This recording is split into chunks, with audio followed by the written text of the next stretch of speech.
नमस्कार दोस्तों, मैं सुविधा गुप्ता आज आपके साथ हूँ अपने इस लेख के साथ जिसमें मैंने वर्क फ्रॉम होम कल्चर से घर के बदले हालातों को लेकर कुछ घरेलू महिलाओं की व्यथा दर्शाई है। दोस्तों, अगर आपको मेरा यह लेख पसंद आए तो मेरे चैनल को लाइक, शेयर और सब्सक्राइब अवश्य करिए। साथ ही बेल बटन ज़रूर प्रेस करिए ताकि मेरे आने वाले वीडियो का नोटिफिकेशन आपको जल्द से जल्द मिल सके। आइए सुनते हैं मेरा यह लेख, घरेलू महिलाओं पर वर्क फ्रॉम होम के साइड इफ़ेक्ट्स। कल ही मेरी एक मित्र का फ़ोन आया, बहुत परेशान और उदास थी। पहले औपचारिक बातचीत हुई, हालचाल पूछा, बच्चे कैसे हैं, बाकी सब लोग घर पर कैसे हैं। पर मेरी मित्र कुछ ज़्यादा ही परेशान थी। फिर मैंने पूछा, क्या हुआ? तो कहने लगी, हाँ वैसे तो सब ठीक है, पर घर का सारा काम खुद करके हालत खराब हो रही है और पति का ऑफिस भी घर से ही चल रहा है, बच्चे भी घर पर ही हैं।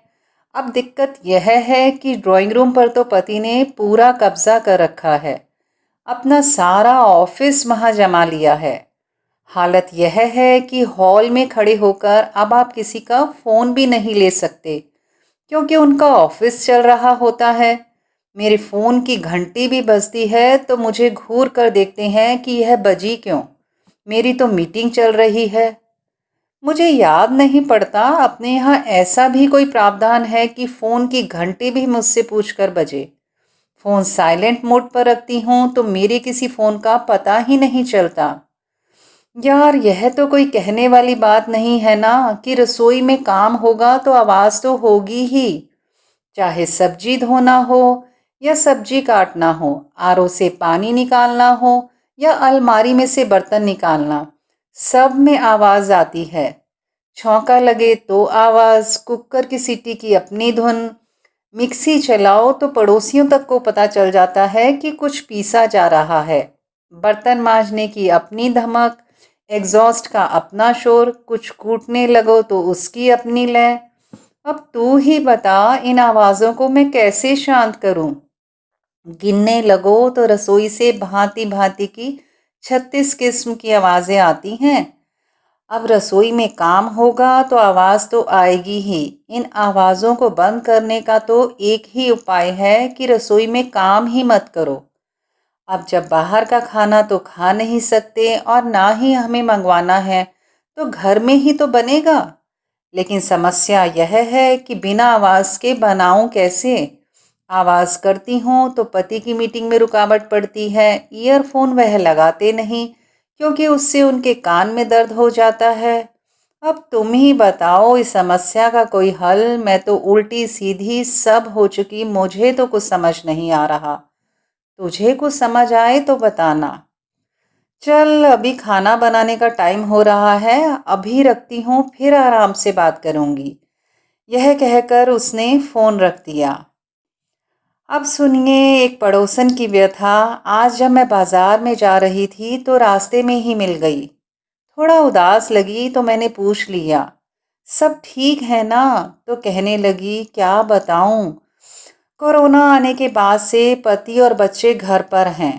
पहले तो सुबह सुबह सब निकल जाते थे तो घर का सारा काम निपटा कर कुछ वक्त तो चैन से बैठने को मिलता था।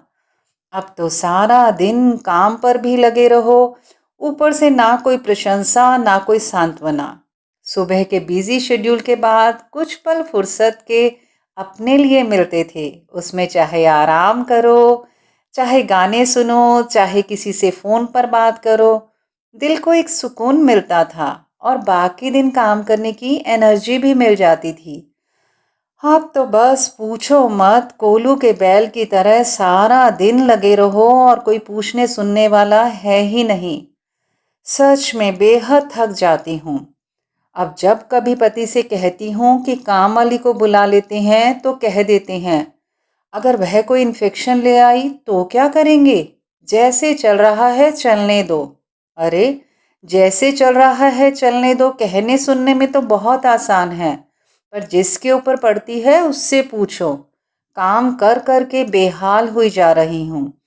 पहले तो किसी किसी दिन बाहर खाना खाने चले जाते थे या घर पर मंगवा लेते थे, पर अभी तो पूरी तरह से घर पर ही बनाना पड़ रहा है।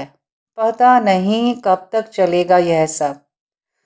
चल अभी तो चलती हूँ, बाजार के बहुत काम पड़े हैं, यह कहकर मेरी पड़ोसन बाजार के अपने काम करने चली गई।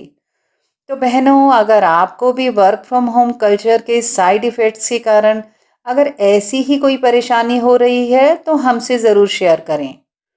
दोस्तों, आज के लिए बस इतना ही। अगले लेख में आपसे मुलाकात होगी। आपके कमेंट से मुझे और लिखने की प्रेरणा मिलती है, इसलिए प्लीज़ कमेंट सेक्शन में कमेंट करना मत भूलिएगा। अगर आप यह लेख पढ़ना चाहते हैं तो मेरे ब्लॉग शुद्ध देसी थॉट्स ऑन वर्डप्रेस पर जाकर पढ़ सकते हैं। उसका लिंक मैं नीचे डिस्क्रिप्शन बॉक्स में शेयर कर रही हूँ। धैर्य से मुझे सुनने के लिए आपका हार्दिक आभार। धन्यवाद।